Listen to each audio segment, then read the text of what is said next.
Have you ever had one of those moments that changes everything? Not in a dramatic, movie-like way, but quietly, like a door opening in your mind that you didn't even know was there. That's exactly what happened to me on what should have been just another ordinary summer day. It started like any other family gathering, the kind where you show up out of obligation, expecting nothing more than small talk and potato salad. But sometimes life has other plans. Sometimes the most surprising revelations come from the most familiar faces. Please don't forget to like this story, share your thoughts in the comments, and follow for more unexpected tales from everyday life. You know how life works, right? Just when you think you have everyone figured out, when you've put people into neat little boxes in your mind, something happens that makes you realize you might not know them at all. That's the funny thing about assumptions, they can blind us to what's right in front of us. That's exactly what happened to me last summer at my cousin Linda's annual barbecue. Now, Linda and I, we go way back. We practically grew up as sisters rather than cousins. Our mothers were best friends, and we spent every summer together as kids, getting into trouble and making memories. Even as adults, we stayed close, sharing everything from recipes to relationship advice. Linda's husband Mark? Well, he was just Mark. You know, the type, steady as a rock, dependable as the sunrise, the kind of guy who never caused drama or drew attention to himself. He'd been part of our family landscape for nearly 20 years now, ever since Linda first brought him home. All nervous energy and hopeful smiles. I remember that day clearly. Linda was practically glowing with happiness, introducing this quiet guy who seemed a little overwhelmed by our loud, chaotic family. But he fit in somehow, like a puzzle piece we didn't know was missing. Over the years, he became the guy you could count on, always there with tools when something broke, always manning the grill at family gatherings, always ready with a helping hand or a quiet word of support. Don't get me wrong, I liked Mark. Really liked him. He was good to Linda, wonderful with their kids, and he treated all of us with genuine kindness. But if I'm being honest, I'd never really seen him as much more than Linda's husband. He was part of the scenery, you know, a fixture in the comfortable, predictable pattern of our family life. That summer day started out typical enough. It was one of those sweltering July afternoons where the heat hits you like a wall the moment you step outside. The kind of day where the air shimmers and even the birds seem to move in slow motion. Linda's backyard was already buzzing with activity. When I arrived, the familiar chaos of a family gathering in full swing. The smell of charcoal and lighter fluid mixed with the sweet scent of Linda's prize-winning roses. Sunscreen and bug spray hung in the thick air, while kids' laughter echoed across the yard as they chased each other through the sprinkler system Mark had set up earlier. Adults clustered in whatever shade they could find, cold drinks sweating in their hands, everyone trying to stay cool while still enjoying the company. Linda's backyard was always her pride and joy, and for good reason. She'd spent years turning it into something special, flower beds bursting with color, a perfect green lawn that rolled down toward the small lake at the property's edge. The lake wasn't much to look at from a distance, but up close, it sparkled like scattered diamonds in the afternoon sun. And there was Mark, exactly where I expected him to be, standing at the grill, tongs in one hand, beer in the other. That familiar look of concentration on his face as he flipped burgers and turned hot dogs. His graying hair was damp with sweat, and he'd rolled up the sleeves of his polo shirt. Same old Mark, doing what Mark always did. I was helping Linda carry platters of food from the kitchen: potato salad, coleslaw, her famous baked beans that everyone always raved about. We were laughing about some silly childhood memory, something about a runaway canoe and an angry goose that had chased us halfway around the lake when we were 12. The kind of story that gets funnier every time you tell it. Remember how you tried to use your flip-flop as a paddle? Linda was giggling, balancing a tray of corn on the cob. Hey, it worked, I protested, adjusting my grip on the heavy bowl of potato salad. We made it to shore, didn't we? Barely. And that poor goose was so confused. We were still laughing when I happened to glance over toward the grill. Just a casual look, the kind you make when you're surveying the scene, making sure everything's running smoothly. Nothing special about it, but Mark looked up at that exact same moment. Our eyes met across the crowded yard, and something shifted. Something I can't quite put into words even now. It wasn't just a casual glance between family members. It wasn't just the polite acknowledgement you give someone when you accidentally make eye contact across a room. This was different. Completely different. There was an intensity in his gaze that I'd never seen before, a depth, a thoughtfulness that caught me completely off guard. It was like he was really seeing me not just as Linda's cousin, not just as another family member at another gathering, but as me, as Sarah, as a woman standing there in the afternoon sunlight, maybe looking a little tired from life's recent challenges, maybe carrying more weight on her shoulders than most people realized. The look wasn't flirtatious, I need to be clear about that. It wasn't the kind of inappropriate glance that would make me uncomfortable or angry. It was something else entirely, something deeper and quieter and more profound. It was recognition, understanding, a moment of genuine human connection. That seemed to cut right through all the noise and chaos of the party around us. I felt my breath catch in my throat. The laughter died on my lips. The sounds of the party kids splashing, adults chatting, music playing from someone's phone all seemed to fade into background noise. For just a few seconds, it felt like Mark and I were the only two people in the world. He held my gaze longer than necessary, longer than comfortable, longer than appropriate for two people who'd never really had a meaningful conversation in 20 years of knowing each other. There was something almost searching in his expression, like he was looking for something in my face, trying to read something in my eyes. Then, just when I thought the moment might stretch on forever, he gave me the smallest nod. Not the casual, "Hey there" nod you'd give to anyone. This was different. This was acknowledgement, recognition, like he was saying, "I see you. I really see you, Mark." Linda's voice cut through the moment like a knife. "How's that corn coming along? People are getting hungry." The spell broke. Just like that, we were back to reality. Mark turned toward Linda, that familiar, patient smile crossing his face. "Almost ready," he called back, adjusting the corn with his tongs, and I turned back to Linda, who was still chattering about our childhood adventures, completely unaware that anything had happened. My heart was doing this funny little dance in my chest, beating faster than it should have been from such a simple exchange. "You okay?" Linda asked, noticing that I'd gone quiet. "You look a little flushed. Maybe you should get some water." "Yeah," I managed, my voice sounding normal even though I felt anything but. "Just the heat getting to me, I think." But it wasn't the heat. Not really. It was that look, that moment, that sudden awareness that maybe I didn't know Mark as well as I thought I did. Maybe nobody did. I tried to brush it off as we finished setting up the food. Maybe I was reading too much into a simple glance. Maybe the heat was getting to me. Maybe I was just feeling emotional because life had been overwhelming lately. Work stress, empty nest syndrome now that my youngest was off at college, that general sense of what now? That seemed to hit people in their late 50s, but the feeling wouldn't go away. If anything, it seemed to settle deeper, creating this strange new awareness that I couldn't shake. Throughout the rest of the afternoon, I found myself watching Mark in a way I never had before. Not obviously, I wasn't staring or being weird about it, but I was noticing things. Little things that I'd somehow missed in 20 years of family gatherings. The way his hands moved when he worked the grill, confident and sure, like he'd been doing this forever. The patience he showed when Linda's nephew Tommy, all of 8 years old, came running over demanding to know when the hot dogs would be ready. Instead of brushing the kid off, Mark crouched down to Tommy's level, explained the whole process, even let him help flip a burger. I watched him listen, really listen, when Uncle Joe cornered him with one of his endless stories about his prize-winning tomatoes. Most people just nodded politely and looked for an escape route when Uncle Joe got going. But Mark seemed genuinely interested, asking questions, engaging with the conversation like it actually mattered to him. He wasn't just the quiet background guy anymore. He seemed more present, more defined, like someone had adjusted the focus on a camera and suddenly brought him into sharp relief. When Aunt Martha started complaining about her arthritis, Mark quietly moved her chair into better shade without making a big deal about it. When the cooler ran out of ice, he was already heading to the garage to get more before anyone even mentioned it. These weren't grand gestures, they were small acts of thoughtfulness that spoke to who he was as a person.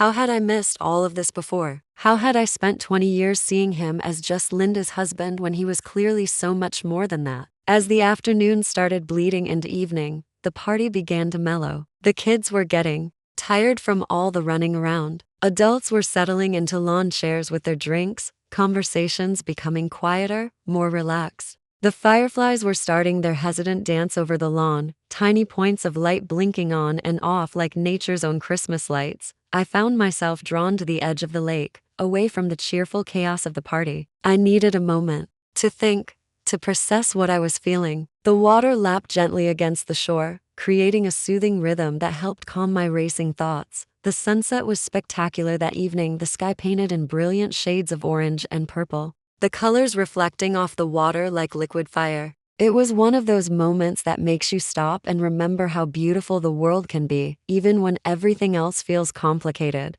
I was standing there, just breathing in the peace of it all, when I heard footsteps behind me. Not rushed footsteps, not someone hurrying to find me, just calm, measured steps on the grass. I turned, and there was Mark, walking toward me with 2 bottles of water in his hands. He wasn't hurrying, wasn't making a big production of it. He just approached, quietly, like he belonged there. "Thought you might need this," he said, offering me one of the bottles. His voice was low and calm, just loud enough to be heard over the gentle lapping of the water. "It's still pretty warm out here." I took the bottle, murmuring my thanks, surprised by the simple thoughtfulness of the gesture. When had he noticed I didn't have a drink? When had he decided to do something about it? We stood there in comfortable silence for a moment, both of us watching the last sliver of sun disappear behind the trees on the far shore. The silence wasn't awkward at all. It felt natural, companionable, like we'd done this 100 times before.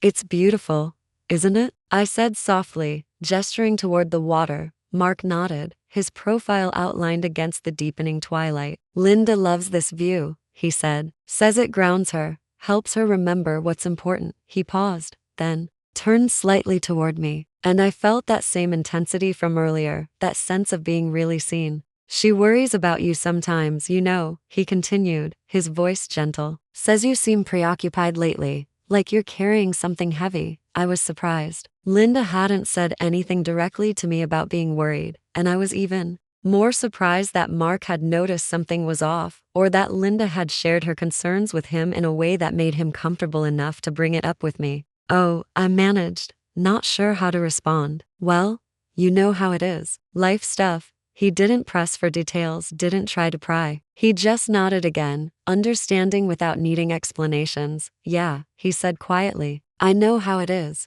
And in that moment, looking at his silhouette against the fading light, I felt another jolt of that strange connection I'd experienced earlier. This wasn't just Linda's husband making polite conversation. This was a man who seemed to understand something, without needing it spelled out. A man who had noticed I was carrying some weight and cared enough to acknowledge it. The air between us felt charged, but not with romance, with something deeper. A quiet, unexpected understanding. A shared acknowledgement of life's complexities, offered silently beside a darkening lake. It was unsettling and comforting at the same time. The way he looked at me, the way he seemed to see past the surface to something deeper, it wasn't just different from how he'd looked at me before. It felt like the beginning of seeing him, and perhaps myself, in an entirely new way. The rest of the evening passed in a bit of a haze for me. I rejoined the dwindling group around the citronella candles, laughing and talking with everyone else, but part of my mind kept replaying that moment by the lake, that earlier look across the yard. It wasn't just the looks themselves,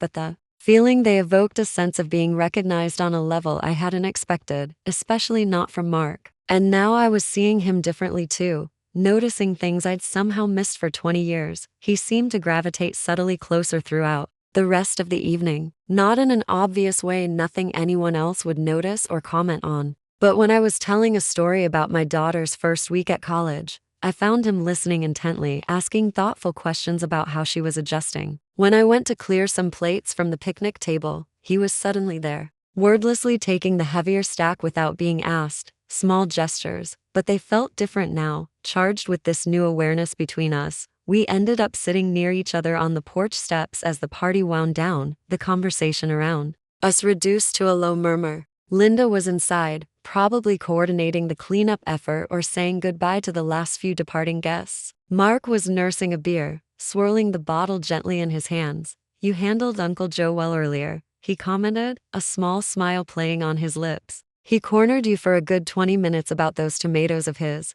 I laughed, relieved by the normalcy of the topic. "He's passionate, I'll give him that. You need a strategy with him," Mark said, grinning. "Ask just enough leading questions to keep him happy, but not so many that you're stuck there all day. And always have an escape route planned. What's your strategy? I asked, genuinely curious. Mark chuckled, a warm, genuine sound that I realized I'd never really paid attention to before. I usually just claim I need to check on the grill. Works every time. We talked easily then, more directly than we probably ever had in 20 years of knowing each other. Not just logistics or passing pleasantries, but real conversation. About family quirks and funny memories. About how the seasons were changing earlier every year. About books we'd read and places we'd like to visit. What struck me most was his perspective on things. Mark had this quiet way of observing the world, a thoughtful depth that I'd completely overlooked for 2 decades. He noticed details that other people missed, remembered conversations that seemed insignificant at the time but revealed themselves to be important later. He was funny too, in a dry, understated way that caught me off guard. When he told me about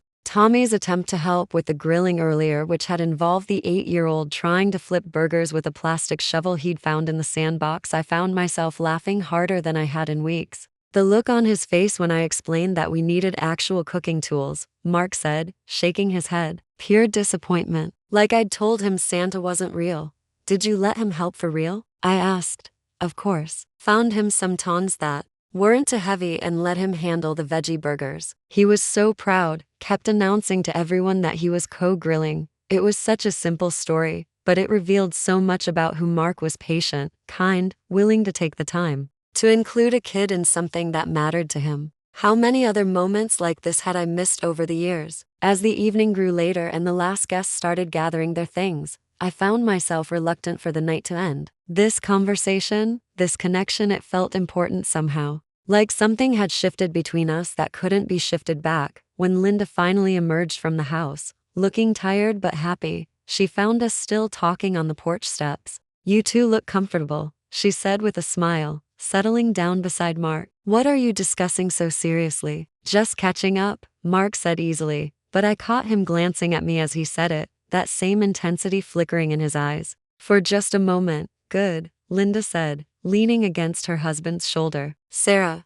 you should come around more often. I think you and Mark have more in common than any of us realized. She had no idea how right she was. Years he spoke about his work. He was an architect with a quiet passion, not boasting, but explaining the satisfaction of creating something tangible, something useful and hopefully beautiful. He asked about my job, about my kids, not just polite inquiries, but questions that showed he was genuinely interested in my answers. He remembered details I'd mentioned in passing years ago. It was disarming and incredibly flattering if I'm being honest to be listened to like that, to feel like your thoughts and experiences actually mattered to someone you'd previously relegated to the background. There was a subtle tension, but it wasn't the illicit kind you might read about. It was the tension of discovery, of realizing there was more to this person, and perhaps more to yourself in relation to them than you ever imagined. It was the tension of a shared understanding that felt unique and private. Even sitting there on crowded porch steps, he mentioned a book he'd just finished, something thoughtful about navigating life's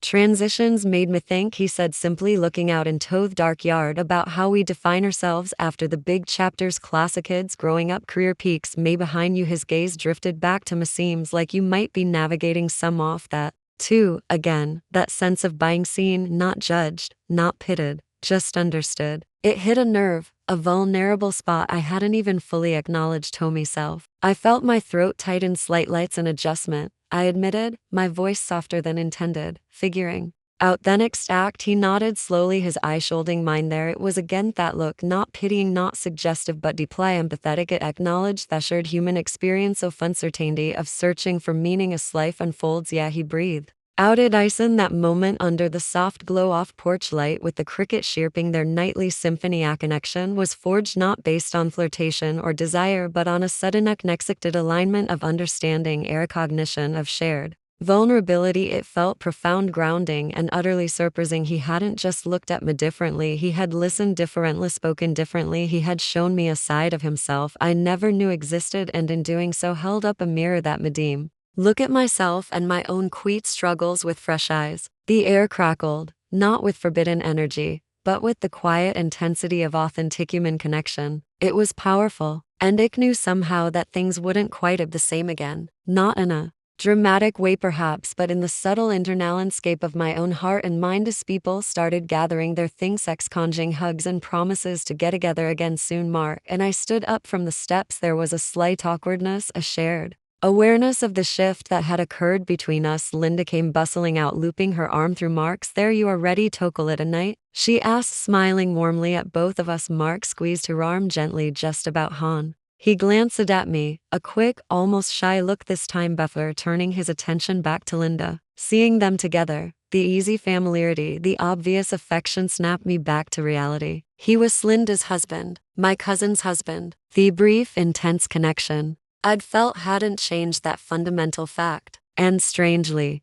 it didn't need to. The respect he felt for their relationship, for Linda, was unwavering. What had happened felt separate from that something contained within those shared moments of understanding. As I gathered my bag and keys, Mark walked me partway to my car. Drive safe, Sarah, he said, his voice back to its usual quiet tone, but his ease held that lingering warmth, that hint of shared knowledge. Thanks, Mark, for the water and the chat, I replied, meeting his gaze directly. Anytime, he said softly. There was nothing more to say, nothing more to do. The depth of the connection was something that required action or definition. It simply was. It was a recognition, a moment of seeing and being seen that resonated deep within me. Driving home through the quiet suburban streets, the night air cool against my skin, I felt different, calmer. Somehow the anxieties that had been weighing on me seemed lighter, diffused by the unexpected empathy I'd received. It wasn't about Mark, not really. It was about the experience itself. The reminder that connection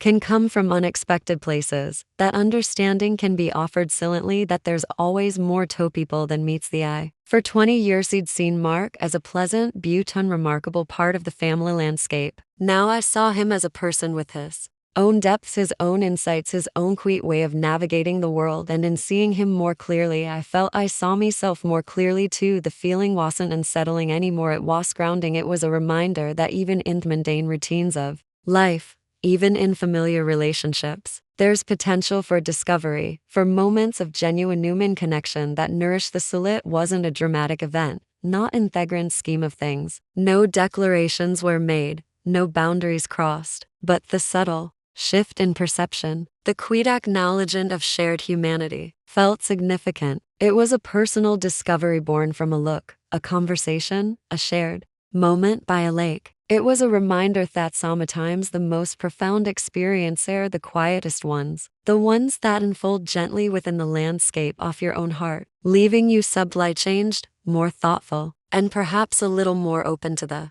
unexpected ways life connects us. The memory of that day off, that look, didn't fade quickly. It settled into a quiet corner of my mind, a reminder of shared vulnerability and unexpected grace. In the weeks and months that followed, things didn't drastically change. On the surface, family gatherings counted, barbecues were held, holidays were celebrated. Mark was still Mark, dependable, quiet, Linda's husband, but my perception of him had irrevocably shifted. I noticed the nuances more, the thoughtful way he'd listen, the subtle intelligence in his observations, the quiet kindness he extended, not just to family, but seemingly to everyone whenever spoke directly about that conversation by the lake, or the look that started it all. It existed as an unspoken understanding between us. Sometimes across a crowded room, our eyes would meet, and there would be that flicker again, not flirtation, but recognition, a shared acknowledgement of that moment of connection, a silent confirmation that, yes, something had shifted, something was understood. It wasn't a secret we were keeping from Linda, but rather a shared experience about us, something personal and quiet that didn't infringe on his marriage or me relationship with my cousin. In factedly enough, it deepened my appreciation for Linda too. Seeing Mark's step made me appreciate her choice, appreciate the quiet strength of their partnership. There was one afternoon, maybe 2 months later, Linda and I were having coffee. She was talking about Mark, something about a challenging project he was working on, how stressed he'd been, but how he was finally starting to see a way through. He don't always show it, she said, steering her latte thoughtfully, but he feels things deeply. He worries about people, about getting things right. I nodded, thinking back to that conversation by the lake. He seems like a very thoughtful person, I said carefully. Linda looked up, a warm smile spreading across her face. He really is, she affirmed. Sometimes I think people don't see that side of him because he's so quiet. But it's there, he's my rock, you know? I know, I said. Andy meant it more profoundly than I ever had before. My interaction with Mark hadn't created distance. It had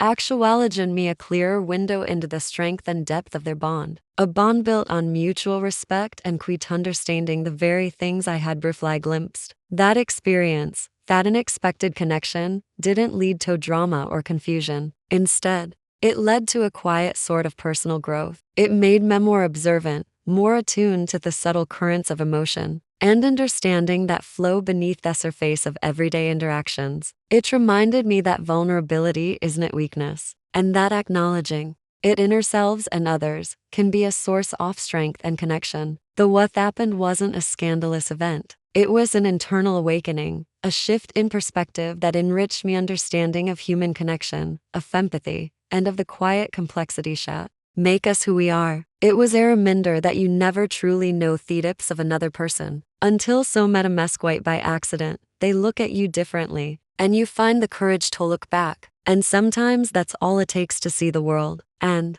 yourself in a whole new